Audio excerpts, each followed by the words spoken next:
And we'll get started. My name's Barb LaClair. I'm with the Topeka Genealogical Society. I actually am the current president of that organization. And that TGS has been around since 1965. And our mission in life is to promote interest in family history and to support you as you try to learn more about your ancestors and your family history. So we do that in a lot of different ways through education and some classes and programs that we present throughout the year. Also, just being there to help you find resources. We do a lot of finding guides and that sort of thing. So we're going to start at the very beginning today. So first of all, I want to ask you a question. How many of you could name all four of your grandparents? Good. Most of you. I saw a few hands that didn't go up. I found just what I think is an unbelievable number not very long ago. In 2022, Ancestry.com did a survey, and they found that 52% of Americans couldn't name their four grandparents. Now, we're not even talking great grandparents and great greats. Their grandparents. Over half of Americans couldn't name their four grandparents. So we have a lot of work to do. And we're going to help you from wherever you are in your family history journey. And what you do know, that's what we're going to start working with. And we're going to hopefully give you some suggestions today. This is just going to skim the surface. We only have a little bit less than an hour. So we're not going to get down in the weeds. We're not going to get into things in great detail, but I'm going to try to give you the framework that will help you to know where to start looking, what to look for, how to put the pieces together, and talk just briefly about some of the most widely used sources. So is that what you came to hear? All right, all right. Well, see if I can work the clicker. All right. So I get ahead of myself, and I can't see the slides unless I turn sideways, so I'm sorry. Um, we're going to talk about the research process and kind of how you go about doing family history research. We'll talk about some of the most widely used sources and talk maybe just a little bit about how to keep everything organized and keep track of the information you find, because that becomes a problem pretty quickly. And our goal is really to just start with where you are and help you figure out where to go next. So today's just the beginning. And when you go home and you think about this, and you might try to do a little bit of research, and then you have questions, that's what we're here for. So come back. And Topeka Genealogical Society, we're in the middle of a big transition. We're closing our library. We're going to get rid of the building we own, but we are not going away. We will still be here as a virtual organization. We have a new website that I think is a pretty good website, so you can find us and just let us know when you need help. So why is family history important? And probably everyone in this room, if we had time to go around the room, might give a different answer for why you're interested or why you think it matters. But I can give you a few of my thoughts on the issue. It's really important that we preserve our heritage, and we know from experts that if we don't do something to preserve the memories we all have, and I know I talked to Lois earlier about what she remembered about her family that she wants to get organized and written down. In 3 generations, that information can be forgotten and gone forever. And it's not just the names that appear in the census records, but it's the stories about who those people were and the things they did that are really important. And you may have memories of, maybe you remember your grandparents or your great grandparents. You may be the last person on earth that remembers those people. And if you're not now, before very long, you may be. You want to make sure that you capture those memories and preserve them in some way. I think it's important to know where we've come from. And it really helps us figure out where we fit in the world and how we got where we are today. And there are studies. I'm a researcher by background. So I'll just tell you, I always want to know what evidence we have about things that I think are important. There are studies that show that teenagers that live in households where they talk about their family history, so the kids have some knowledge of those family stories, actually score much higher on some of the testing batteries for coping skills, resilience. They understand that everybody encounters difficulties from time to time and that we get through them. And so family history really does matter and it builds stronger families. Um, I think it brings history to life. I hated history when I was in school. I was the worst history student ever. I didn't appreciate just needing to memorize events and dates, but now it means a lot more to me because I know our people actually were involved in these things. And now I wish I had paid much more attention. And how many of you are puzzle lovers? Oh, this is for you. This is the best puzzle you'll ever have. It's never finished. You'll never run out of more questions. Everything you find just leads to more questions. It's going to take all of your problem solving skills. It is the ultimate puzzle. And so if you like to do puzzles and you like those challenges, you're going to love family history. Okay, I'm going to start by just dispelling a few things that we hear a lot of times from people. We hear that, oh, it's just all on the internet. No, it's not. Sorry to tell you. Things have gotten much easier since the advent of the internet, but it's still not all out there. And you're still going to have to get off your computer and go look in places like repositories, archives, libraries. You're going to find information all over the place, and it is not all online. So first of all, don't fall into that trap. This is my favorite. Ancestry.com used to run an advertisement that said, you don't have to know anything, just click on the little shaky green leaf. Wrong. I don't think so. Those little leaves are very helpful and they can give you some really good hints, but don't ever take them as gospel. They're not always right. And you do need to know enough about the records that you can evaluate and figure out whether it is your family and whether that piece of information fits in your tree or not. So there is a little bit of knowledge that's needed here. It's not rocket science. You can all do it, but you do need to know something. You need to know the basics. And then the third one we hear a lot of times when we're out in the community talking with folks is, oh, my family history's all done. My aunt did that. It's never all done. There's always more information to find. So even if you're lucky, if somebody in your family has done a lot of work and is giving that to you, and it's a great place to start, but there's still going to be more to do. So it's never all finished. So now that we've taken care of that, we're going to start a little bit with how you get started. What do you do? In family history, we always start with ourselves and what we know, and we work backwards, one generation at a time. Don't be tempted to think, oh, I heard we descended from some famous rock star out there, and I want to start there and figure out how. You'll get messed up doing that. Don't go that direction.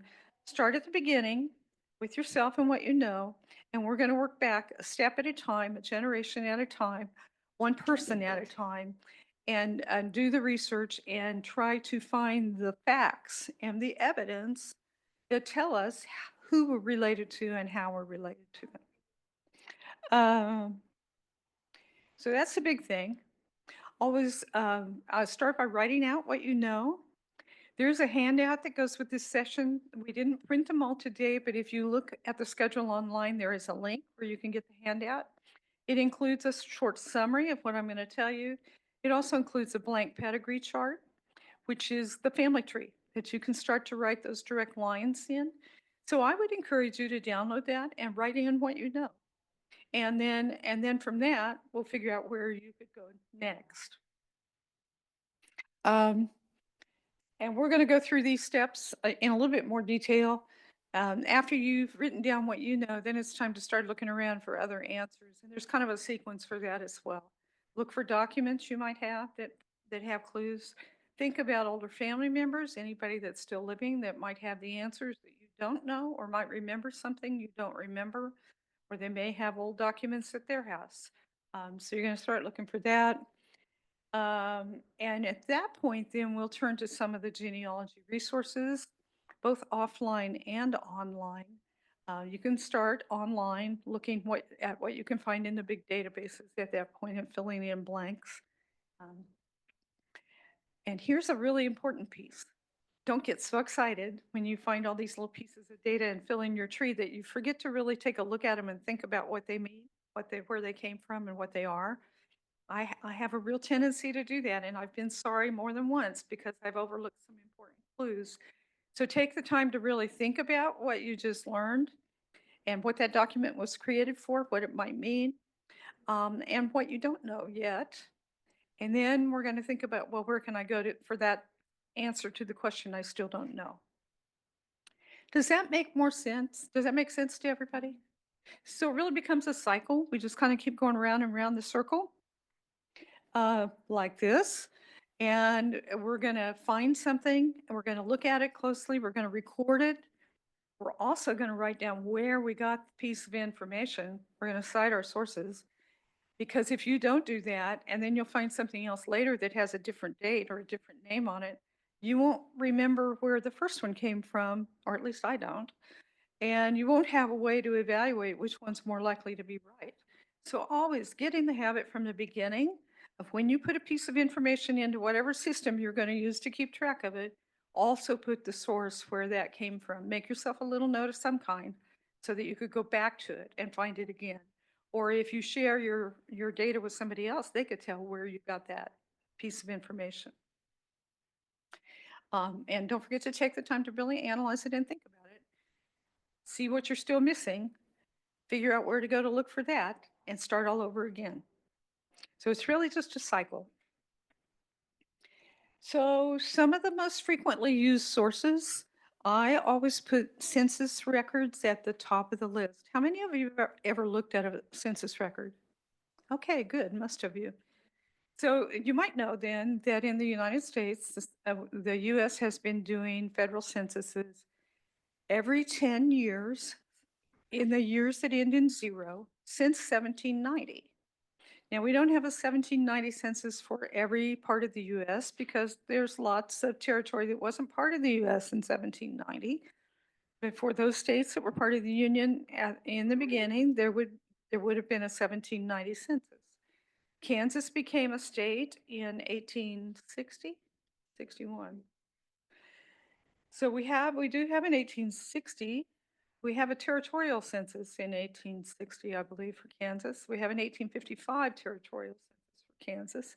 And then after that, every 10 years, we have a US census. Okay, so that's the first place we're going to look usually. And the census tells us lots of different pieces of information, but primarily it can show us where a person was at that point in time. In any census that from 1850 on, it's going to list by name everybody that lives in the household. So now before that, we just got the head of household's name. After 1850 and later, now we have everybody who's living in a household. So we can begin to see everybody that's there. And sometimes it actually tells us their relationships. Sometimes we have to infer, but that's really helpful.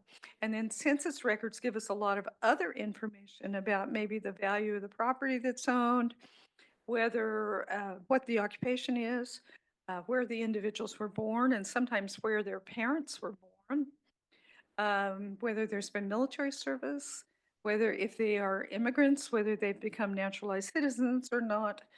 There's a whole lot of stuff. If you really read everything on the line across the page, there's a lot of information on the census records.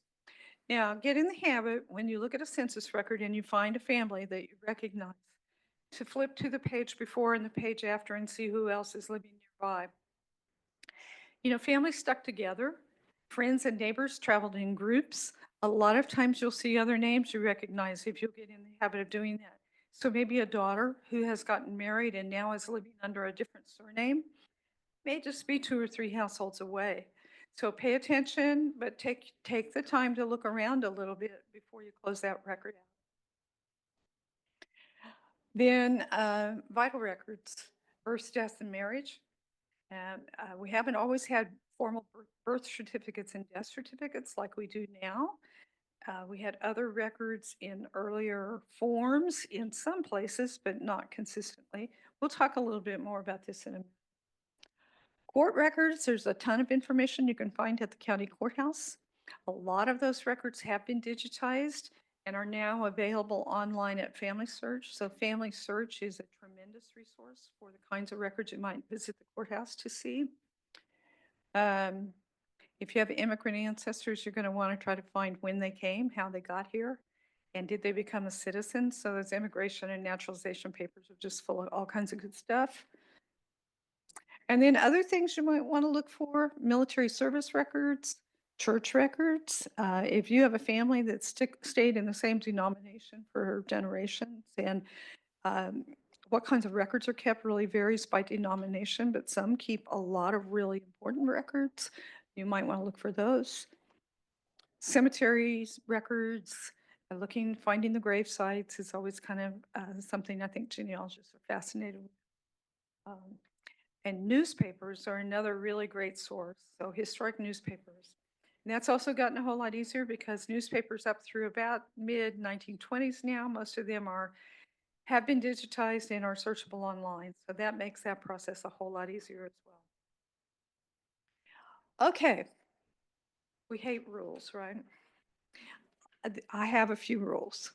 And we could call them guidelines, but they're still kind of important. So I call them rules.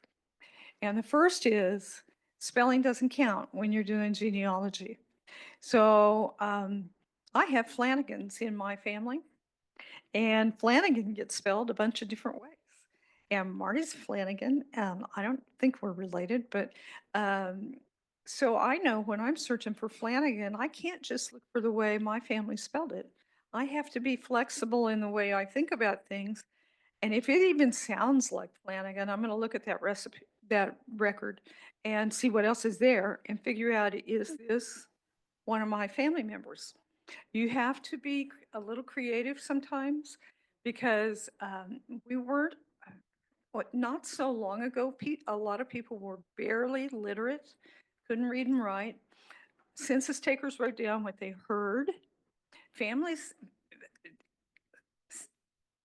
family groups within a larger surname spelled their name differently. So in my Flanagan tree, one part of the family spells it one way, and another branch of that family spells it differently. So when you're searching for a name, use the search hints on the online systems and look at how to use a wildcard search, or what you can put in that will pick up all these variations of spelling. And each system works a little differently. Most allow you to say, I want it exactly like this, or I want to be a little bit more liberal and more flexible in what you bring back. The example I use is Kincaid. My mother was from Texas. You know, our Southerners speak with a little bit of a Southern drawl. And so these Kincaids were from Mississippi. And I've heard this word pronounced a whole lot of different ways. And sometimes it's Kincaid, and sometimes it's Kincaid. And there's just a whole lot of variations. And it gets spelled all of the ways that I'm showing you up here.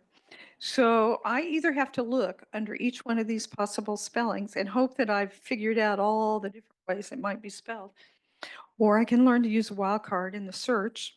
And in Ancestry.com, an asterisk serves as any letter. And so if I put in what I've got at the bottom there, KIN, and then it could be a C or a K, so I'm going to put an asterisk there. Then there's going to always be a D at the end, and then there might be an E. So I'm going to put another asterisk on the end. And if I do that, I'll pick up all of these different spellings. So I'm telling you this to save you time and to help you avoid missing records that are really your family. Learn how to look at the search helps, learn how to use the wildcards, and think about what that word might have sounded like to a census taker or whoever else recorded the record. And you'll be more successful in your searching. Okay, location is really, really, really important when we're doing genealogy. And that is because most of the records are going to be kept in a location where the event took place. So if you're looking for property records, it's going to be at the county courthouse where the county boundary contains that property. If you're looking for probate records, they're usually going to be found in the county records where the deceased individual lived. Now, sometimes there are exceptions to that, but for the most part, what you need to hear today is look where the event happened. So location matters. Your records are going to be organized by location. The other thing you need to know about location is county boundaries today are not the same as they were in 1850 or 1840 or 1830. When territories were first settled and there wasn't a large population, counties were huge. And then as more people moved in and the population grew, the county boundaries were changed. And large counties might have been broken up into 3 or 4 or 5 smaller counties. So you have to think about what the time period is and what the county boundaries looked like for the time period that you're researching in. And there are some helpful books that will show the changes in county boundaries. I don't think I have a reference to that here, but there's one by Dollarhide that is my first go-to to look at county boundary changes. And that's also online at a system called Heritage Quest that you can access for free through the public library's website here. So location really matters, but think about where the boundaries might have changed. Okay, here's a big one. You cannot believe everything you find. Just because you found it in a book or in an online family tree or even a record that you think is an original source record, there can be mistakes anywhere and everywhere. And even those records that we tend to think are most reliable and should be accurate sometimes are not. So how do you get around that? Well, the first thing is don't rely on a single a single source for your answer. Look at everything you can find and compare the answers. Um, and, and usually that will be a good start. Then think about how the record was created and who provided that bit of information and how well they knew, how much they really knew about what had happened. In general, if it was recorded at the time of the event by somebody who was there, that's going to give you a higher level of confidence than a piece of information that was reported by a family member 50 years later. So that insight into what the record is and how it gets created really is important. But you cannot believe everything you find.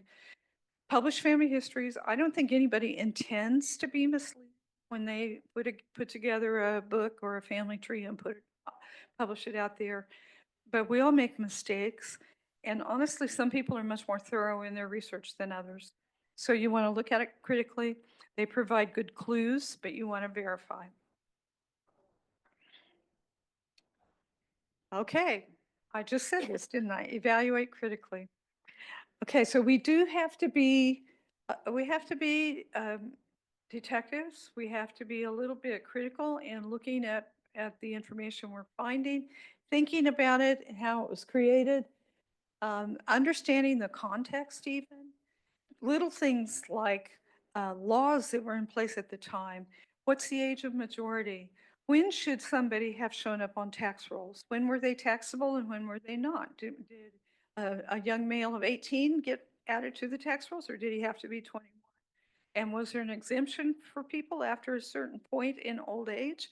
And if you know those things, then you can infer when people appear or don't appear in that record. You won't automatically assume it's because they're dead or they have moved. There may be other reasons.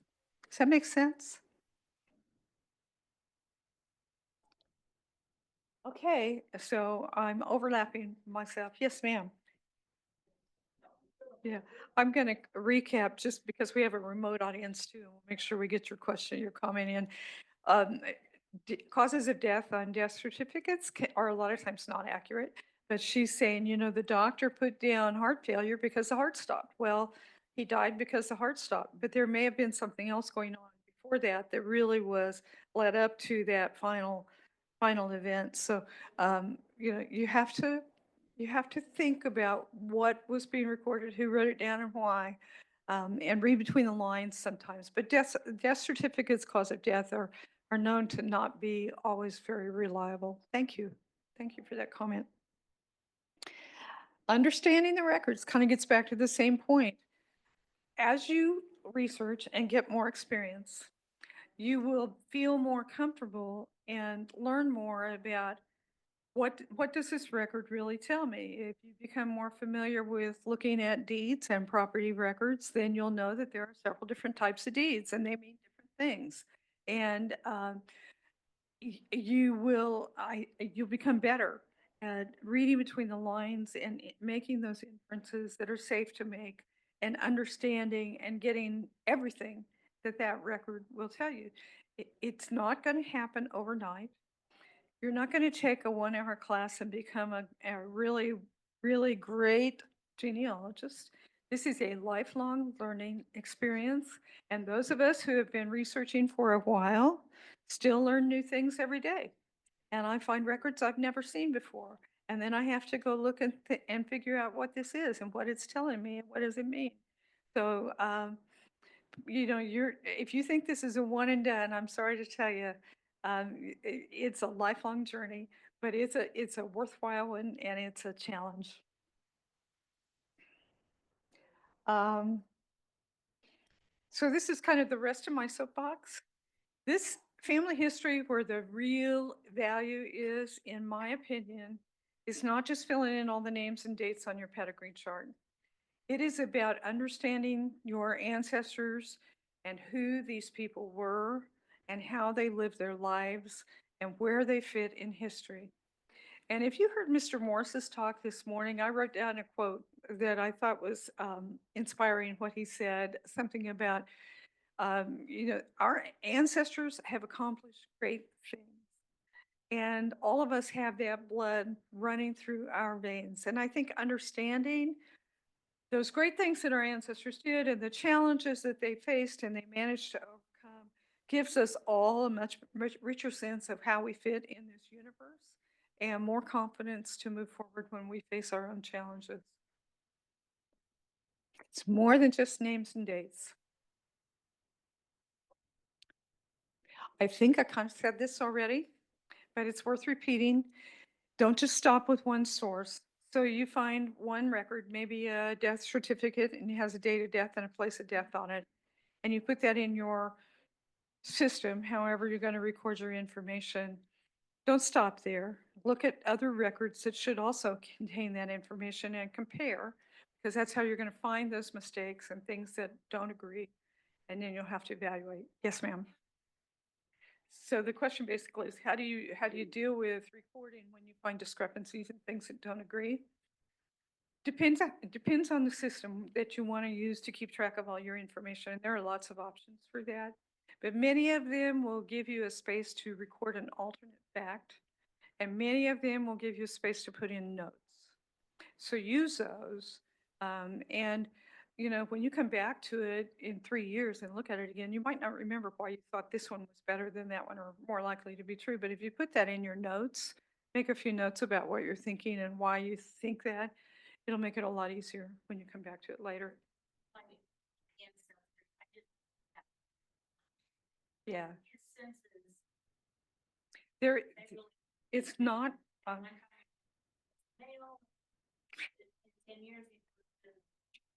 The other thing is, okay, so we're going to take the two sources that disagree, and we're going to think about where that information came from and who provided it, and was it at the time of the event or later. So on a death certificate, they usually have a space that asks for the parents' names and where the parents were born, right? That's not being provided by somebody who had firsthand knowledge at the time. That's being provided by whoever survives the deceased, and could be many years later, and it could be a child that really doesn't know for sure, or a cousin. So we have to evaluate that. You're going to take your records and go through that sort of analysis to figure out which one is most likely to be correct. And that's probably the one you want to put in the blank. And then you want to record that alternate someplace in your notes. Does that help? Okay, so which ones do we believe? if it's recorded at the time of the event, if it's an original record recorded at the time of the event by somebody who had firsthand knowledge, that's probably the best we're going to do. That's what we hope to find. You can't always find that, but that's what you want to keep looking for. When it's a piece of information, even a death certificate, part of it is firsthand knowledge at the time of the event, but that when you get down to the bottom where it's asking about parents, that's not firsthand knowledge at the time of the event. That's being provided by somebody who maybe knew the deceased pretty well or maybe not. And so there's lots of mistakes that show up in those fields. You're going to compare multiple sources. Hopefully they will lead you towards one conclusion, that most of them will have one conclusion. Now, there's one thing to keep in mind here. When you look at trees on a system like Ancestry.com or any other, you may find information that's repeated over and over and over and over, and it may still be wrong. And that's because somebody put it out there incorrectly. Other researchers took that information from that tree and just moved it over and plopped it into their own trees without evaluating. And that mistake has just been replicated. So I don't care how many times it shows up in how many people's online trees, you still need to verify. Does that make sense? Okay, so you're going to go back and try to figure out where that piece of information came from. The question is, how do you verify? And it's a good question. You're going to try to find the source documents that provide that fact and see if they agree. And you're going to go through this process of evaluating, is this believable? Is it credible? How likely is it that this is right? Or could it be an error of some sort? When you might find books on the library shelf that are indexes or they're abstracts where somebody's pulled out pieces of information, or even transcriptions where it's completely transcribed. A lot of errors can be introduced in that process. Sometimes those old records are really hard to read. So things like that, you're really going to want to look at closely and try to go back to an original source. Along the same line, compiled family histories, even if it's been published in a really nice hardbound book, it can still contain mistakes. There was no there was no editor that went through and fact checked everything in that book before it was printed and published. And I don't know how many times I've heard folks say, I just printed that book, I just published that book, and now I found something and there's a mistake in it. And how do I fix it? So those things do happen, no matter how careful we are and how diligent we try to be. There's always a chance that some other record's going to come along that's going to cast doubt on what we thought the right answer was. That's just part of it. So your job is to not take everything as gospel, but to try to verify the facts as much as you can. I think I said this already. Always, always, always, always, always cite your sources. Yeah, did I emphasize that enough? Okay, so there are great big textbooks on how to write a source citation. If you want to be a professional genealogist and publishing all the big magazines, then that stuff's really important. For most of us, the format that you put it in really doesn't matter that much as long as you get the critical pieces. And this is what I tell our classes when we do beginning classes. It's a trail of breadcrumbs. As long as there's enough information there that you can go back and figure out where you found it, go back to that source again. Or if I pick up your work and look at it, I could follow that trail of breadcrumbs and go back to where you got that piece of information. That's okay. That's good enough. So don't worry about which piece comes first and where the commas go and the semicolons go, unless you want to be a pro, and then you'll have to figure it out. But for most of us, that formatting is just not that critical. What is critical is that we at least get the pieces down so that we could find the source again. Okay, so how am I doing on time? Got it. Okay. So we're going to start with what we know. And we're going to work backwards one generation at a time. So most of us, there are exceptions. And if you're an adoptee, I understand you may not know some of this, and you're going to you have special situation and more work to do. But we can write down our own names and hopefully our birthdates. Most of us would know parents' names, not everybody, but a lot of us would. Um, if we've been married, we probably know the name of our spouse. And we might remember the date we were married. That's always a debate at our household. And if we've had children, we probably remember their names. And so that's what you start with. And we're going to record that on what we call a pedigree chart and a family group sheet. So this is a pedigree chart. It looks like a tree. In the handout that I told you, you will be able to go back and download. There is a blank pedigree chart and there is a blank family group chart that I'm going to show you in just a minute. And so you would put your name on line 1 in the pedigree chart. And then the next set of brackets to the right are going to be your parents' names. And we're always going to put the male partner at the top end of the tree and the female partner to the bottom side of that bracket. And when we write names, you're going to record your female family members by their maiden names, okay? Because that'll help us keep things straight, if you know them. And if you don't, you can leave a blank for that. But we're going to try to record our female family members by their maiden name. And this is maybe less critical, but the tradition for genealogists recording dates is to write the day, like 30 for the 30th, a 3-month month abbreviation, like the 30th of April, and a 4-digit year. The most important piece of that is that 4-digit year, because if you get back a century or two, it becomes really important that you figure out, is this 1797 or 1897? Where does this fit? So if you just get yourself in the habit of recording dates that way, it'll make it a lot easier to pick it back up later and understand it. And you're going to fill out as much as you can, as much as you know. If you are to the point where you're not sure about things, you think you remember something, you might want to write it in pencil, and then once you can confirm it with a family member or a document, you can come back and make that more permanent in ink. Okay, this is the other format. We use these 2 forms. And even if you go to online family trees or software on your own computer, they're all going to have some version of a page layout that looks sort of like these. This is called a family group sheet or a family record sheet. On this one, this is where we get to list all the siblings.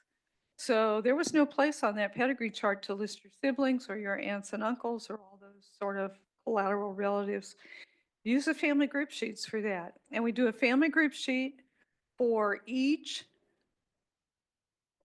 You have to think about politically correct terminology these days. I can't say married couple because that's not really true any longer. Each male and female partnership.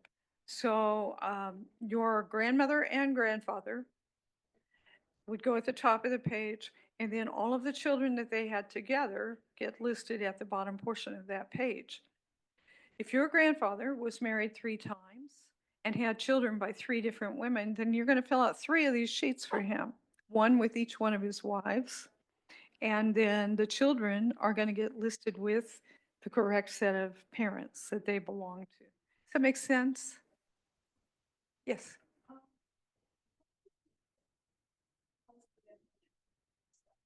Okay, so if he's married a second time, you might want to fill out a sheet and just put with his spouse. So you have the couple at the top and just put no children at the bottom so that you have a record that you knew that.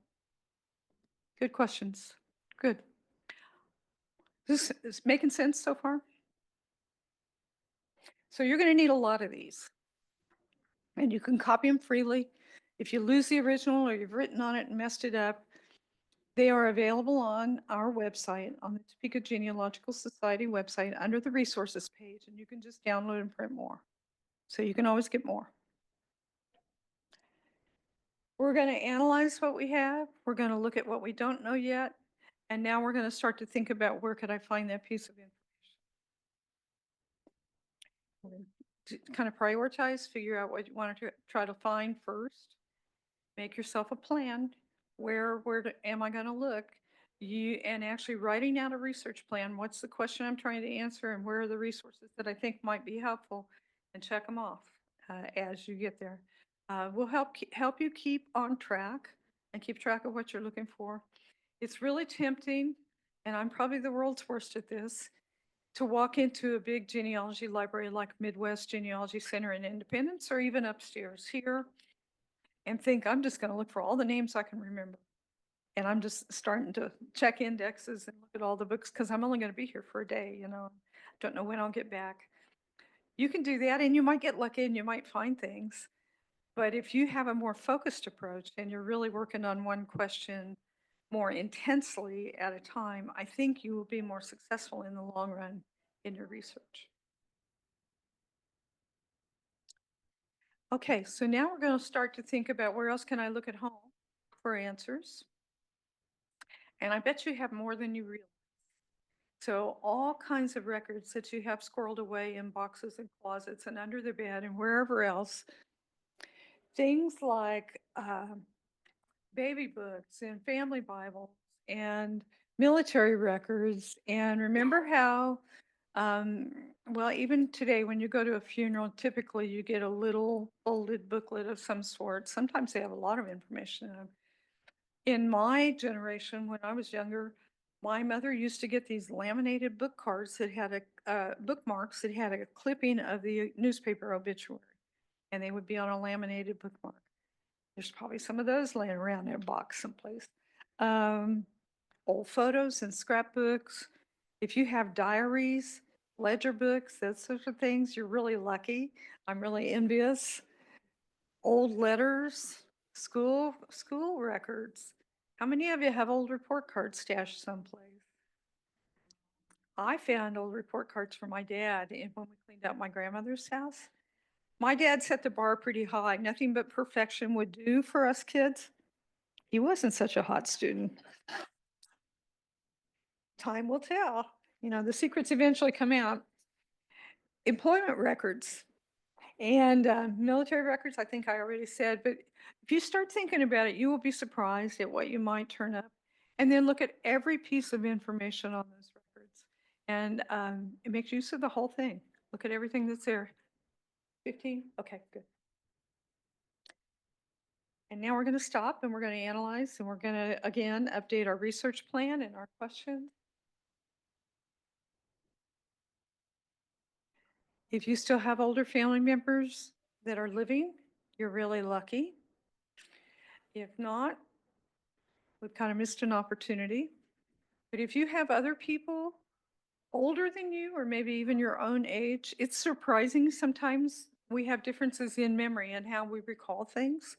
I have 3 sisters, and it's interesting when we sit around the table and start to talk about things we remember, and none of us have exactly the same version. So talk to those people who might share memories with you or might remember somebody that you don't really know about, and ask them what they recall, but also ask them what kind of documents they have and what kind of photos they've got. And would they let you make a copy of those, and would they share those with you? You're gonna see this slide a lot. Now we're gonna stop and analyze and look at what we have and update our plan again and figure out where to go next. And now it's time to think about online and offline sources in online databases, libraries, and wherever else beyond our family we might want to look.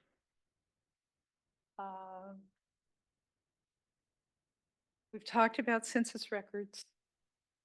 I think I've told you most of this. One thing I did not tell you is that we do not get access to the details on a census record until 72 years after the time that information was recorded, and that's to protect privacy. So we just got access to the 1950 census in a few years ago. And so it'll be a while before we see 1960, a few more years. There is one big gap. The 1890 census was mostly lost as a result of a fire in the facility where it was being stored in Washington, D.C. It, good for you. So if you haven't found yourself, maybe you can find your parents. So yeah, that'd be the first place to look. Um, so the 1890 census is mostly lost, mostly missing. It was actually not burned, but it was lost to water damage from the fire. So it was beyond being able to retrieve. Yes, ma'am. Yeah, yeah. So census records, you're going to find variations in names and spelling. Some years the census taker decided to take a shortcut and didn't put down first names. They just put the initials of the people. That's frustrating. I have just a sec. I have a Texas family where they all went by crazy nicknames. So some years I get regular full names of people. Some years I get these weird nicknames, and then I have to figure out who's who. The process changed over time. And early censuses, the census taker actually went around to the door, knocked on the doors, and asked for the information. So depending on who was home when the census taker came that day and how well they knew the facts, it could have been one of the older kids that provided the information, and they may have gotten it messed up. Yeah. My Texas folks say it's none of your damn business. Yeah. Okay, so I think that's, yeah, I think we just need to remember the census wasn't taken for us as genealogists. Yeah, the government had other reasons for taking the census. Okay, I'm going to run out of time, I think. So I'm going to try to speed up. So it's frustrating sometimes, but it's a great resource for what's there. It may not give you everything you want to know. I think I've talked about this already, what might be on a census. It does vary from one census to the next. This is an example of an 1830 census. So before 1850, it just lists the head of the household by name. And then you get all these tally marks that are under various gender and age brackets. Unfortunately, we have to kind of read between the lines and try to figure out who that might represent. They're a little harder to use. This is 1850, and even if you can't read it, you can start to see now we're getting more names in a household. And if you can look where these blanks are, so this would be the head of a household, and then everybody underneath would be living in that same household. Now be careful about assumptions and how these people might be related unless there is actually, I'm sorry, a relationship on the census, and some years there is. Don't assume that the children that are listed all belong to that adult female. She may be a stepmom, she may be a second wife or a third wife. They may not, you can't always assume those relationships from the census. I am just having trouble with this clicker. I'm sorry. It's my fault. It's not the clicker. 1870, we get a little bit more information. We get occupation. We're getting where people were born. This column in the middle gives us the value of real property and personal property. There are some columns out here about disabilities and infirmities out here. This individual is blind. So make sure you read all the way across the line and look at everything it tells you. This is 1900. It's getting even more crowded, more stuff. And where can we find census records? Ancestry.com is probably the first place you're going to look. And they're mostly indexed, so they're searchable, which is really nice. Hasn't always been that way. There are also images of census on a lot of other places. Family Search, Heritage Quest, which you can get through the library's website here. Look at their databases and you can log in. And Fold 3 has some census records. Now, in addition to the federal census, what I haven't talked about is a lot of states did their own censuses, sometimes in between. So Kansas did state censuses between in the years that ended in 5, between, I believe, 1855 and 1925.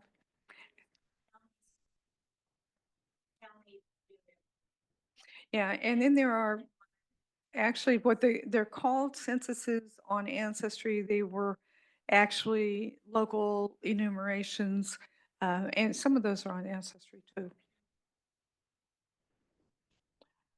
Okay, so I'm going to try to skim through this pretty quickly. I told you already to not just stop with the one family you were looking for, but to look around and look at the neighbors and see who's there. You want to look at multiple years. So find your family for every census that you think they should have appeared in. You want to try to find all of those and compare.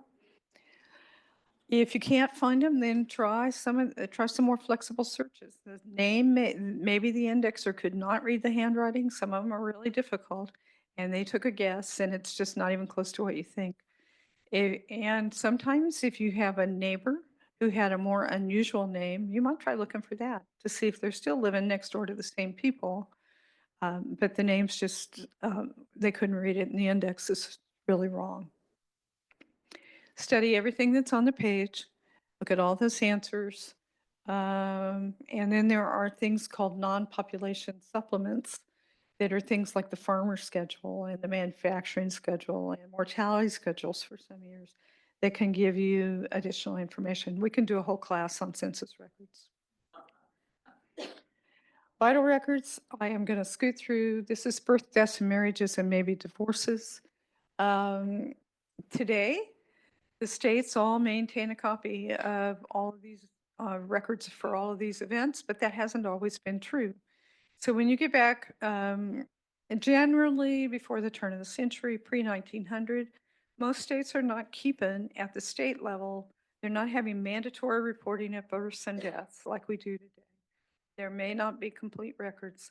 I've seen many, many times in Facebook groups and stuff, people are asking for a death certificate for somebody who died in the 1860s. Well, you're probably not going to have one.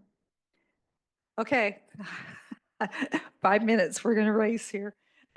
So then you have to think about where else can the information be found, because you're not going to have a regular death certificate. And the answer is some courthouses had ledger books. Reporting maybe wasn't 100%, but if you find one, that's better than nothing. Church records can be a good resource sometimes, and even divorces sometimes show up at the state legislature's proceedings. Kansas first started keeping mandatory reporting for births and deaths in 1911 and marriages in 1913, so more recently than you might think.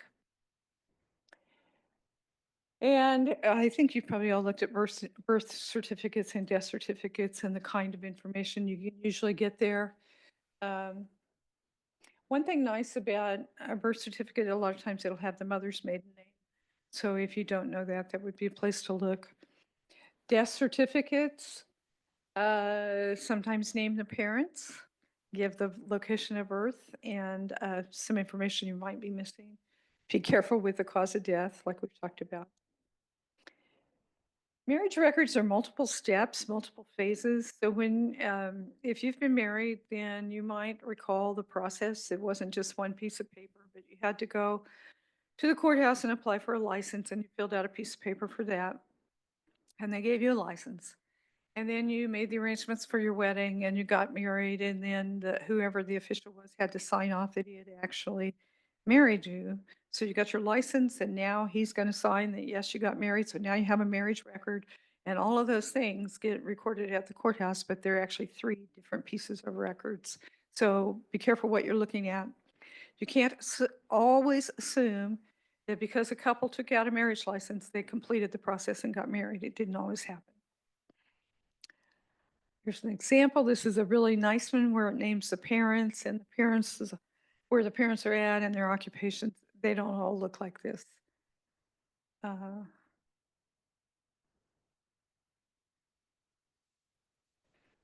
Where to find them? State Department of Vital Statistics for the modern day records. Some states have put them all, digitized and put them all online up until relatively recently. Kansas is a really restrictive state. They don't consider these public records, and they are much more restrictive about who can have access. Now, when they get older, the restrictions are loosened some, but if it's a recent event, they're going to want you to tell them how you're related to the individual, why you need the record. And then other places to look, here's a long list, but sometimes in some pretty fun places, like think about who made coffins. Might have been the furniture store in a community. And if there's a ledger book from the furniture store, then it might show that the family purchased a coffin. From the general store, might show that they purchased so many yards of black fabric for mourning. So you can find some fun clues. Courthouse records, we probably don't have time to talk about very much, but this is where the records, the original records would have been kept for land records and probate and that sort of thing, naturalization records. Many of these have been digitized and are on Family Search, but they are not indexed. So you can't just put the names in a search box to find them. You'll have to go to where you can actually view the records by location on the Family Search website and read through what is essentially a roll of microfilm, just like you were looking at a roll of microfilm. I can probably skip this. Military records are lots of fun. If they were federal military service, they would have been maintained by the National Archives. Fold 3 is the website that specializes in military service records. So if it is Korea, pre-World War I, you might find records on Fold 3. Newspapers are a really important source. In Kansas, the Kansas Historical Society has pretty much every newspaper that's been published in Kansas since the beginning on microfilm, and you can go out there and read microfilm to your heart's content. And through the 1920s, many of those have been digitized and are now available on newspapers.com online. There is a portal through the Kansas Historical Society if you're looking for Kansas newspapers, so you can get in there without having to buy a subscription. And newspapers are full of all kinds of good information, including all the good gossip and the advertisements, lots of fun stuff.